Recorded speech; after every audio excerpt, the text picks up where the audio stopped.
right, we locked in right now. It's the Wheel1 podcast. Your boy Master Twice got a special guest in the cut right here. It's my dog. We go way back. It's my homie Frnke. You know what I'm saying? What's up? What's up? How you doing? You know what I'm saying? I'm good, brother. Introduce yourself to the people, though. Right? Yeah, my name is Frnke. I'm from Toronto, Ontario, and yeah, I'm a singer-songwriter, teacher. You know, just a whole socialite. I'm saying he's a triple threat. You know, it's a different kind of triple threat out here. You know. But yeah, so you know, Franks, we're gonna do this just like how we do this with everybody in the show. We're just gonna get right into it. Ooh. So we gonna talk about, like, you know, the upbringing, the home life, you know, where you grew up, you know, family, siblings, like, you know, all that. You know, we like to go as far back as you can remember too on that, you know. Shit. Okay. Yeah. Mm-hmm. Do you want me to just dive into? Just dive in. You know what I'm saying? Shoot. Okay, yeah. I feel like, okay, so my background is definitely, my mother's Jamaican, and my dad is from the Jamaican but Cayman Island descent. Okay. And yeah, growing up, it was always very much so, a lot of my time was going back home to Jamaica and then being here. So even at certain points, I was being educated and being in the boards there here and stuff like that. So talk about that for the people who didn't understand the complexity of, like, being educated in Canada and in Jamaica. Ew, it's super duper different in a sense where I don't want to say they're stricter over. I mean, we can keep it wheel out here, you know what I'm saying? Right, period. So, you know, it's very strict in a sense, and they're allowed, like, there's rules and laws where they're allowed to spank the child by a certain, I think it's by, like, the size of your thumb or something like that. So you can use, like, an item or something. So being able to, like, witness that, and then, you know, it's real deal. Like, you know, I have an auntie. I love you to death, auntie. She, you know, she's a teacher. She was a teacher back in the day, you know, she retired, and, you know, I love her to death, but yo, I'm not gonna lie to you. She don't take no bullshit. She won't even like me saying that I just said that, but, you know, like, it's real deal. She, you know what I'm saying? She don't play. So I can just imagine as a child, you growing up, like, having that experience of, like, cause I know it's like going to school out here where, like, you know, teachers can barely yell at you, and then run out there where it's like, nah, they'll beat your ass. They'll whoop your ass. You know, they'll whoop that ass. Like, you know, it's crazy. And yeah, but even, like, down to little things where they're a lot, I don't want to say they're a lot more nurturing, but there's a nurturing aspect to them too. So you know what I mean? Even though you're getting that, whoosh, you're getting that, like, motherly, fatherly image aspect. And it's nice, like, they're cooking for you. Real food. Kosher. You know what I mean? I got to order takeout tonight. I'm just thinking, like, yo, I wish I had some real food. Exactly. So it's just, it was interesting, and it was beautiful. And there was a lot of pros and cons in a sense, you know, where I almost felt, you know, being in Canada, like, let's say I'll come back here and then I almost felt a little bit advanced because, you know, they're a little step ahead in a certain thing. Yeah. Or, you know, just there was a little bit of confusion going back and forth sometimes. So I'd say that, like, you know, that was my childhood, like, education aspect growing up. And so how was that when you came, like, back and, like, you were like, all right, you're back in the city now, like, in Toronto, and, like, growing up from there, but, like, after you've been, like, back and forth for, you know, for the minute. Yeah, just being here, honestly, it's crazy because I'm born here, right? No, so that's why I say it's the crazy of having that, like, dual aspect of, like, lifestyles, you know? Yeah, and shout out Ma, you know, because you know, Ma and Pa, they kept that communication to make us do that. But one thing I can say is definitely kept me very cultured, right? And it allowed me to almost, I don't want to say I was grown at a young age, but y'all, those Caribbean kids, they're prime, you know, at a young age. Because it's life's rough out there on the reals. Like, as much as we see the beauty of it, like, you know, as, like, you know, from people who aren't living there, it's rough out there. So, you know, you kids grow up fast. So I can understand what you're saying in a sense. And, like, even now when you say it kind of made you more cultured, because, like, even me is, like, having, like, Jamaican parents. One thing I noticed that was, like, I didn't like relate as much to like Jamaica. Like, don't get me wrong, I relate to Jamaican culture because, like, you know, that's the heritage. But it's like, I feel like I'm more Canadian, if anything. Like, if that makes sense. Like, you know, I got a question though. Yeah, How often did you go to Jamaica when you were a child? I've been to Jamaica like 3 times in my life, and like, I'm assuming that, like, you know, that's probably one of the reasons why. That's 90-something%. And you know why? Because how could you, like, your parents could only do or give you so much not being even in their own homeland, right? So it's like, at least being there and then them being there with you, they now are able to show you a lot, and then your family can show you a lot. So that's, and you can take home a lot. So, I'm not gonna lie though, when I did go out there, like, because I haven't been out there in like years, since I was like a child, you know. But when I went out there, like, I did love just the vibes and just like the family atmosphere, because my family's a lot bigger out there too than it is out here. So it's like it was just. It really felt like almost like a paradisey kind of vibe in a sense, but like, obviously you see what's around you, you know, so you know what's going on. But it's just like, I don't know, there was still a connection at the same time, but I'm not fully connected like, you know, someone who's been there on a regular, you know what I'm saying?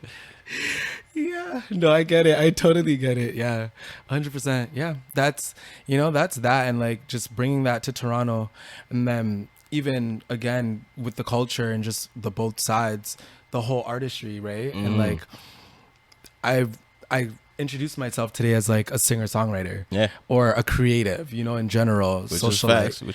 Frig, an angel, you know.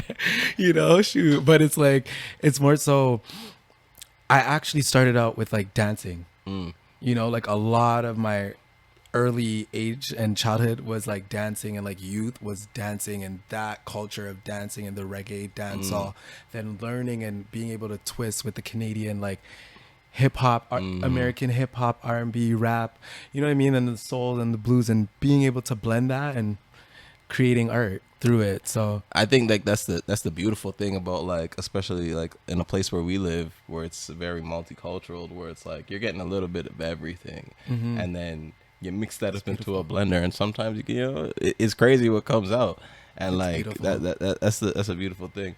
And now that you kind of got into, so like, you know, some of like your old hobbies that you did as a kid, I want to hear like some of the rest of them. Like, what were the hobbies? What were the things that little Frnke was getting up to back in the day?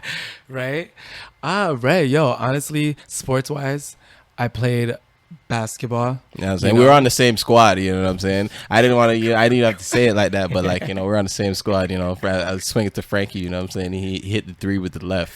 Right. Yes, left. You're a lefty too, right? Nah. No? I'm with the right. I just use the left a lot, you know what I'm saying? I try to be ambidextrous on the court. He did. He would have fooled us with that left. No. Yeah, basketball. It's actually facts. Wow. Because I could pull with the left sometimes. That's why. That's crazy. All right, you know what? Basketball's one, but my primary sport that a lot of people don't know is volleyball. I know that volleyball was, because like, you know, I did see you at the games. Don't worry, like, you know what I'm saying? My dog, you know. So yeah, like volleyball. I was very athletic in general. Like I'd run track, cross country, and then just art in general. Like I was a part of like high school when I met you. I really, and even before, I used to play like the guitar. Oh, I didn't even know that part. Like I knew you did like the singing, like, you know, but I didn't know you were like, you know, in the instruments. Low key, you know, fun fact, I used to play the alto sax back in middle school. Fun fact. You know okay, so I fell off though. I can't even read music no more. But like, you know, we might gotta use him. But you know, I fell off. But like, yo, like, I'm not gonna lie, I did love it. But my music teacher brought the love out of me, like, you know, or it was like it wasn't fun no more. And as a kid, I feel like if it's not fun, a lot of that discourages kids from doing things, even if they are positive outlets, you know. But like, I want to talk a lot about, like, you know, I want to get a little bit more into like as like an athlete now, because like I want to know this, because like, you know, I was an athlete, but I'm a one sport athlete, you know. I'm a phony athlete, you know, because like, you know the term, when I say the term athlete, I feel like it's, you can do a lot of things, like, you know what I'm saying? Like when I see like people who like they could go pro in two sports, that's an athlete, like, you know. You know, even though if you do go hard in one sport, you're still an athlete, don't get me wrong, but you know, so I just want to know like that, like with competing in different sports, like what was the motivating drive? Because like for me, I love ball, so ball was life. But then like one of my second loves in sports is like baseball, but I knew that I didn't have the love for it like I did for basketball, so I wouldn't take it as serious. So like I want to know, like as a kid, what even helped keep you, like, you know, locked in on those things? Yeah. That's a great, wow. Yeah. To be honest, as I'm going to put myself in my youth. So living in my youth, I wanted to be a vet. Okay. So realistically, anything that had to do with athletics and sports and stuff like that, even if I was going to go further, it was to get me that scholarship to be a vet. You needed something to get you there. You know what I mean? Like, yeah, because we from the hood. Yeah, like, we from the hood. I'm gonna be real. So, you know, and shout out the hood, and like I'm so proud of where I'm from. So it's like that's where my mentality was at. Like I was pushed to try to, you know, do something where, all right, something on paper, and that's a whole other topic too, you know, because even I'm not nowhere to be. I just said I'm a teacher. Yeah, exactly. You know, and an artist, like a creative. So it's like, you know what I mean? Our views and stuff strayed, but just being an athlete and stuff like that, my drive, it came from me wanting to use that as a resource, as a life guide, a tool that will push me to another light. You know what I mean? And not to say I wanted to be a pro athlete, but shout out all my boys that want, you know what I mean? That had that, like, but I was never the one to be like hashtag ball is life. Facts. No shade, no like, nothing. You know and like, you know, it's a because I was one of those mats, but I was good. Don't get me wrong. Like I said, you know, I dished to Frnke. I know he hit a shot. Like, you know what I'm saying? There's a reason why I say that. There's certain mans where I see them wide open. Oh, man. I'm taking that shot over two mans. Frnke just see me do it. Yeah. You know what I'm saying? But nah, I like that like, you know, the fact that you had that mindset as a young person that like, you know. Like, because I try to use that with ball where I'm like, you know what? Maybe I won't go pro, but let me see how far this orange ball can take me. You know what I'm saying? Right. And, like, I like that you had that aspect, but you thought, like, fuck, let me not just think about this orange ball. Like, oh, fuck, let me see the volleyball. Let me pick up track. Cause, like, shit, one of these things going to take me there. Yeah. Like, you know, and then, like, we're going to, like, fine-tune that into, like, how, like, now that you're a creator and, like, you obviously you've been, you know, but, like, how did you use like the things that you learned from the tools that you learned from sports and use that into like how you're pushing like, you know, the current drives that, you know, you're on? Love that. Yeah, honestly, playing any athlete, you gotta have discipline, right? Facts. So any real athlete, because you know there's a lot of phonies out here where you're just like, bro, don't piss me off. So having that motivation, that drive, that skill, that discipline, and learning that and being coached that, and then even like the family, you know, that strict home in a sense, you know, but it's like having that, using that athletic side of me and pushing it into my creativeness, having discipline, knowing that, hey, if I'm gonna do this for this time, I'm gonna do this for this time. Facts. If I want to wake up and create this content, I'm gonna wake up and create this content. Even if you don't want to, because you know we all know those days. Period. And you know, if I'm in this funk, I'm gonna write this song. You know what I mean? Like it's like use the motivation. You know what I'm saying? Like that. Yeah. Like I love that. Like, you know, because like even me, like, you know, trying to be like, you know, creating content and shit. It's like sometimes it's hard because it's like fuck, I get stuck in ruts. But then like, you know, you need those ruts. Because like, you know, sometimes they build the best things, like, you know, the best ideas come out of those things. So, you know, it's great. And like even how you use that with like the discipline with sports, because it's like I feel a lot of people nowadays, especially because we live in this like social media highlight era where it's like even like, you know, down to like, you know, I always relate things back to ball because, you know, me, ball is life. But like I say highlight era for a reason, because it's like you see a nigga's highlights and you're like, oh, this nigga's sick, and then you play him and you're like, yo, this guy was trash. Like, he's just like, it's just a 1-2 things every once in a while. Like, you're not that nice, bro. Like, don't come with me on that bullshit. And like, that is like literally, I feel almost in a sense how society has shaped, because now it's like everyone just shows their highlights and everyone wants things that way, but they never really put in the discipline and the work that comes into it, because like, fuck, it takes a lot of hard work to like really shine at whatever you're doing. Like, you know, Indeed. They say like the 10,000 hour rule and things like that, you know, but like, I like to transition that kind of into like, you know, because we talked about a little bit like, you know, growing up, passions as you were young, and I want to talk more about like now as like where you are in life, like, you know, how do you feel about like how society is shaped in a whole, and like, you know, and like where do you, and like how do you fit in it? Oh, right. Honestly, I fit in every society. Okay. Chameleon, real chameleon. Period. You know, and that's like free spirit in nature and body and mind and soul. Like, I'm here.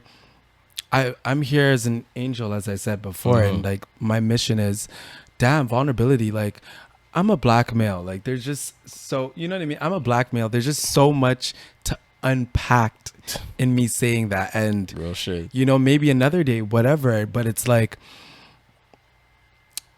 if I want to even have a choice to be like, all right, this is the society, or I want to have a say in the society, I know that my chances are very minimal to be heard due to who I am, but that doesn't stop my work. You know what I mean? So it's me thinking behind the scenes while diving into these societies.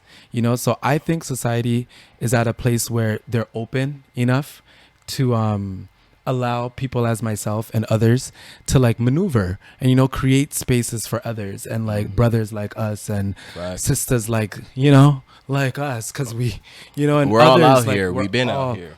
You know what I mean? Like, everybody just in general. So I feel like society is it's an evolution. It's a revolution, you know, and we're the millennials and the Gen Zs that are doing our things, changing the mindsets, you know, and in a beautiful way. But it's, again, I think we had the conversation earlier where we can get lost, you know, especially the youth nowadays. Because like I said, with this, like, not to hold that point, but like, not to cut you off, but like with the highlight, like, you know, society that we live in, I feel like the youth get caught up in that, and then they don't see, and then like they get lost into things. Like, it was bad enough when we got lost and social media was barely popping off, like, you know, when we were kids, and then these kids, like, that's all they know.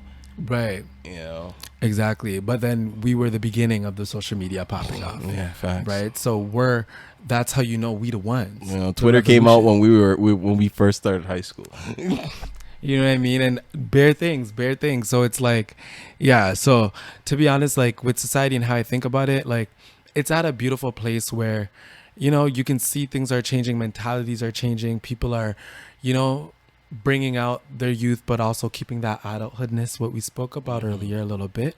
But it's at a beautiful place. But I don't have a problem, and I'm here as an angel, as my mission to again create that space and continue revolting. You know what I mean? And changing society to bring love and bring light. And there's more angels coming out and more beautiful souls like Mr. Wheel1 podcast. Thank you for that. You know but not real talk though, because I feel like a lot of people they haven't felt comfortable enough to like open up to be in their own spaces, and then now that it's become a time where everyone has a space, I feel like, you know, no matter what section you put yourself into, there's people who fuck with you, like, you know, and once you realize that, it just opens up, and then that good energy, I think, revolves, and then, you know, you just want to pay it forward. Yeah. And I think that's the big thing. But like, you know, now that we're talking about that, like, I like to kind of like move into like, because one of the big things on this podcast is all, you know, mental health, you know. That's a big thing for me personally, you know, big reason why we started the pod. And like, I always like my guests to talk about a situation that maybe was a traumatic situation, or like any situation in general, really, that really you first kind of like hit with your own mental health, where it's like, whoa, shit is real around here. Like, you know, like I gotta like, you know, this is not, like, you know what I'm saying? Like, Yeah. you know, where it kind of just hit you where, like, you know, you have to check your own mental health. 100%. I'm just gonna say off the bat, y'all, that being from the hood, it's almost every year. You know what I mean? Something goes down. Yeah, that's sadly that's a fact. Like I laugh and smile, but like it's You know? real talk. But to really, you know, but like, to be honest, I want to say critical time points was when I was in like university, because throughout all 4 of those years, well, I'll say undergrad, throughout all 4 of those years, a lot of people around me passed. A lot of people around me, right? A lot of people around me. And you know what? It's crazy because I'm a free spirit. So I've learned, and I love nature and the elements. So I've learned how life and death works. So people might think, oh, like I'll be at a funeral and I might not cry, but it doesn't mean that I'm. I know 100% because I didn't, you know, I've been in funerals, I didn't cry, and sometimes it's just right. You're kind of numb to it in a sense because like obviously this is sad, and like especially if someone passes in like a traumatic fashion, like, you know, it's just like it's tough, and sometimes like no emotion is the emotion. You know what I mean? Like I was getting I was getting the at one point I was getting, yo, you're too serious. And you know, and you don't even notice that within yourself. Facts, because I feel like sometimes when you're going through so many situations like that, it's like you numb down everything, because it's just like everything's fucked up, and the only way for me to like go along and be like a functioning human being is just to like just numb it down. Yeah. So, you know, during that time period, all of that was happening, and then plus being in school, so like having exams, the stress of that. Then I was dealing with family stuff, you know, like, you know, we ain't gonna call anybody out in a sense, but there was like suicidal things going on. Right. So it was something where breadwinner in a sense, where the angel, you know, like I'm here for everybody. So yo, there's always that 1 or 2 individuals in a family or a household that gets called. You know what I mean? Yeah, I know what you mean. I was fortunately, because I'm the right, one. That's a good way to put it. Hell That's yeah. a good way to put it. You know, you gotta be you're fortunate enough to be in that situation. Hell yeah, you know. So I was dealing with that and stuff like that, and it was just a lot, like, you know. So I resorted to you know, the herb. But marijuana, and you know, the herb. You know, and we indulge a little bit, you know? Right? You know, but that too. But like in a side where it was the depressive state side, the side that I no longer wanted to feel. It was more like an exit, right? You know what I mean? And a meditation. Outlet, yes, you know, not a meditation, not the good positive use of the herb that should be used, you know what I mean? That correct way, that spiritual way, that, you know. So at that time I resorted to that and stuff, and it came crazy because then financially, of course, if you're resorting to things financially now, right? That drains your pockets a little bit. And you in school, and you driving back and forth because you dealing with family members. You have a bunch of funerals to catch. Fuck.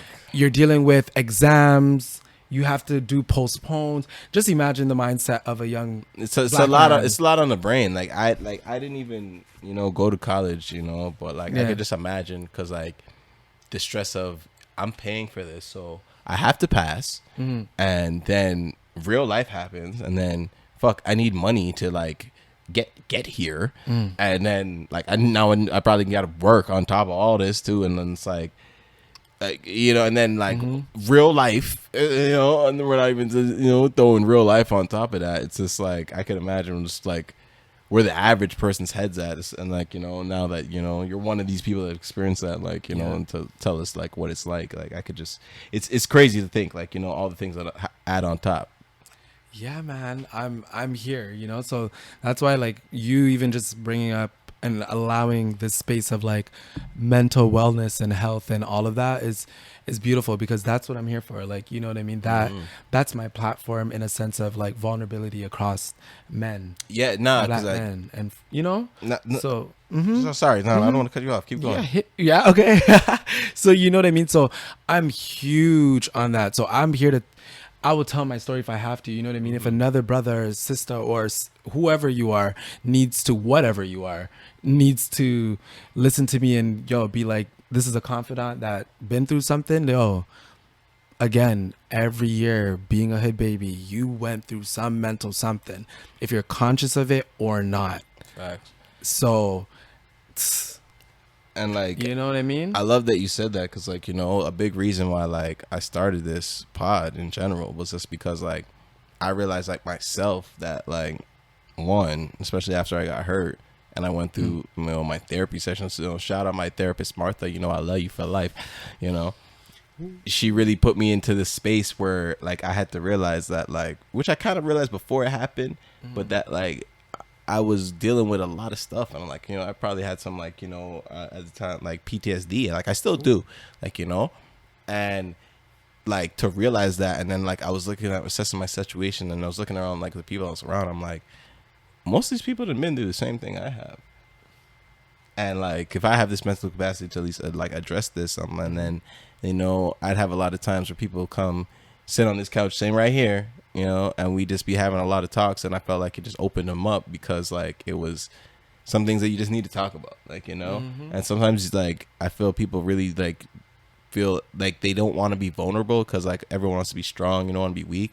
But then what allowed me to realize it was like when I've been in situations where I'm butt ass naked and I need people to take care of me, like it ain't getting no more vulnerable than that. Right. And after you go through that, like, fuck, it ain't nothing for me to talk about it. Like, you know, it's like sometimes it's a lot worse to go through situations than it is to talk about it. And I feel like once you talk about it, you help somebody else that's going through it, because once you're going through things where that make you feel vulnerable, especially in private, you feel like you're the only person. And like that's why I wanted to have a space to have people know that there's a story that people can connect with, even though they're all different stories, like, you know. And like, you know, that's why it's great to have your story on here, you know what I'm saying? Listen, man, it's one of many. I plan to write a book. So, you know, I wouldn't say an autobiography, but more so a memoir. Okay. Yeah, you know what I mean? I fuck with that. I fuck with that. You know what I'm saying? I need to get into that myself. Yeah, man. So like, well, as you talk about that, I kind of want to talk about like how like you took the struggles that you were just talking about from like, you know, going through those undergrad days, and like, how did that feel you? And like, you turned the negative to a positive, as you know, Biggie Smalls would say. I love it when you call me big. Nah, yo. If all mans know, I love some big, like Biggie. Yo, I'm supposed to be I dropped the right bar right there. I dropped the right bar. You did. That's how I was like, oh shit. Yeah, no. Honestly, like everything that I went through and stuff like that, like from that time, and just like using it, and I transitioned out of it in a way that what's beautiful, like, you know what I mean? Because butterfly-esque. Yes, you know, that's exactly it. So it was like, it was something where I've always learned healing remedies as a youth and stuff. Like, it's a whole other lifestyle we can get into, but you know, I've been a lot of indigenous native, like, you know, and Rastafarian, and you know, I mean, like, you know, realistically, the Rasta is a little bit of a mix of both, if you think about it, you know. I'm not Rasta, so I can't fully indulge, like, you know, fully talk about it, but like, you know, I feel like it's a little mixture, you know. Rastas are on their own natural take, the real ones, you know what I'm saying? Right. But again, let's take away the healing properties, right? So it was just the fact that I was around a lot of those growing up, so I'm able to cope. You know, I can deal with hardships that a lot of people can't, but I still go through it in my own way. You know what I mean? It's just different. So I can't even say that a lot of people can't. It's just different. I go through it my own way. But my healing remedies are derived from a very ancient ancestral descent. You know what I mean? You got your own little concoction going there, right there, basically. Right. So to pull it all together in my upbringings and like just dealing with that and transitioning out of it, like it turned out that I was able to just now dive and come into full form and just be like, you know what, like you've been through that, but also so much more. So, dude, it's game time. Like, what else are you going to do? You're finished everything that the government needs you to do in regards to paperwork. You know what I mean? But yes, you've been through that during the time frame, but now that's done. So now let's take everything of that and within that time and now we molding it to. Right. I love that. So that was that bracket, that stage. And I'll say that was 2017, 2018. Anyone that asks me, that's a critical year of my life where spiritual awakening, like, boop, a lot happened, mentality, everything clicked. So I love that. Now, like, I want you to talk a little bit more about how you kind of took that pain and use that motivation to do what you're doing now. Because like we said off the top of this, that you a triple threat out here, singer, songwriter, teacher. You know what I'm saying? So how did you use the pain to motivate you to like, once you got all the paperwork, like you said, like, the things that quote unquote society says you need to, like, be an adult. Yeah. Right.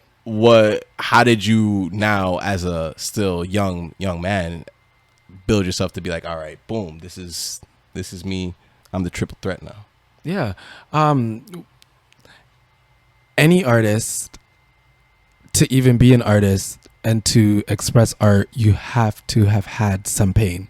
Definitely. That makes the best art. Right. So, you know what I mean? So off the bat, that right there, everything that I've, been through and everything, I was able to use it as art as my outlet to that, transition for teaching wise, definitely give back to the youth. You know what I mean? Or even like more so give back in a mental aspect, teaching them how to be not what we got, in a sense of like that openness, like just be yourself, do what you want to do. Yeah, a lot of us are straight to the basketball. Even look at that right here. I said I went to school, university. You didn't. This is beautiful. This is great. You know what I mean? And then it shows though that I didn't even think of it like that. Look, just like for real though, like you know what I mean? Look at that, and you know what I mean. And I don't even say I'm better than anybody or at another level because I have the paperwork. Like you can do so much outside of it, and I'm not pushing.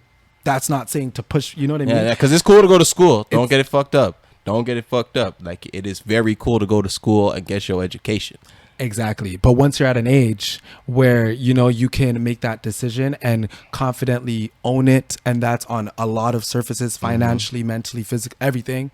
It's like, that's really what it is. Yeah. Like, and some people come to that age younger, and some people it comes to them later. But I feel like once you get to that point where you're like, yeah, this is what I am, and this is what the fuck I'm going to be, and I'm riding this till the wheels fall off. That's when it starts happening. Yeah. So I was able to like just use everything in that light, you know what I mean? And it made me grow, even though I've always had, but I continue to evolve. Fresh new skin that just gets stronger, like shield, armor. You know what I mean? But it just keeps shedding. So how is it armor, but it's tough and it's sick? It's like a turtle shell. Right. And that's because of everything that I've been through, right?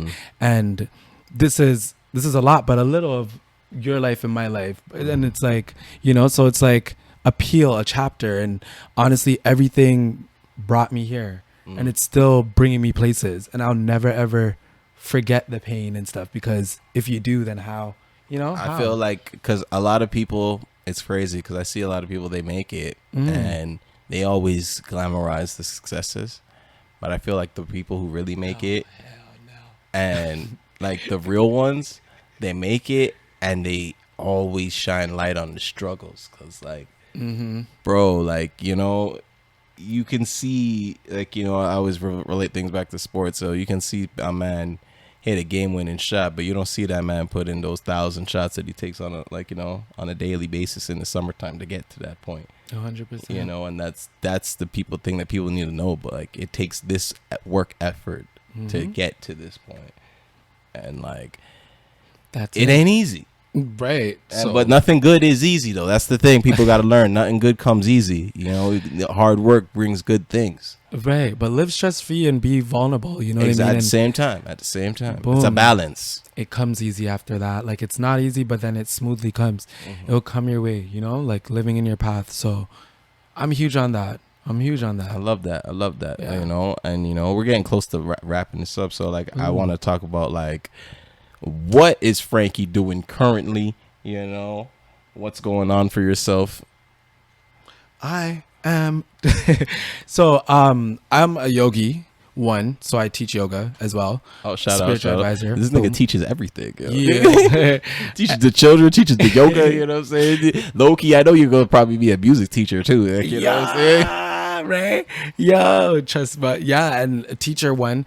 And then really what I'm doing heavily is my artistry. Mm-hmm. Like, you know what I mean? Talk about that. Mm-hmm. I do a lot, like from modeling to like styling myself and others, and like, you know, just like attending events and just networking and just being a socialite, being a groove to the vibe, you know, and my music, you know, I just released an EP April 1st. You know what I'm saying? Sunday morning, shout out that, you know, I fuck with the EP, the title track is my joint, you know. Every Sunday morning I feel like I gotta vibe to that, you know what I'm saying, hold a nice real vibes, you know, because it's Sunday morning, you know what I'm saying. It's that real easy Sunday morning vibes, you know what I'm saying. Yeah, get yourself a bottle of wine, smoke that. You know what I'm saying. It's one of those type of vibes, you know.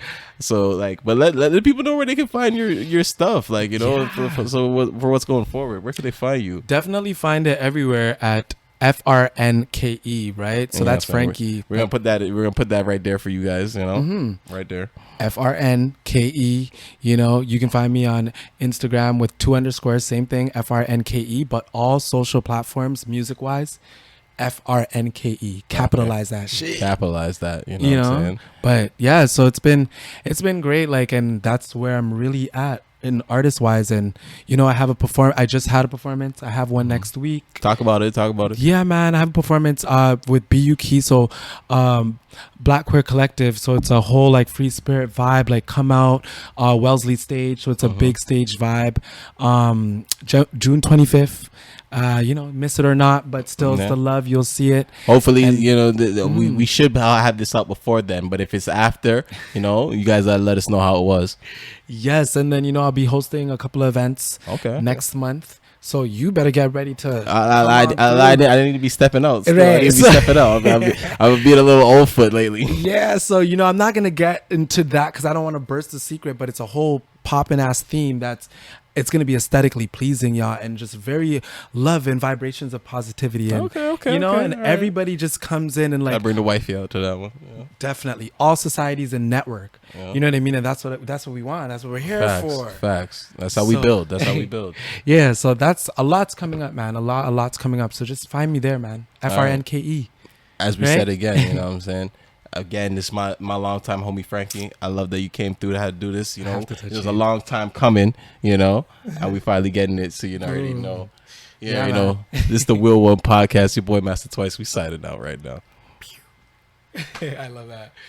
Yeah. One Sunday morning, I woke up from my haze. I said, Sunday morning, can you make me feel awake?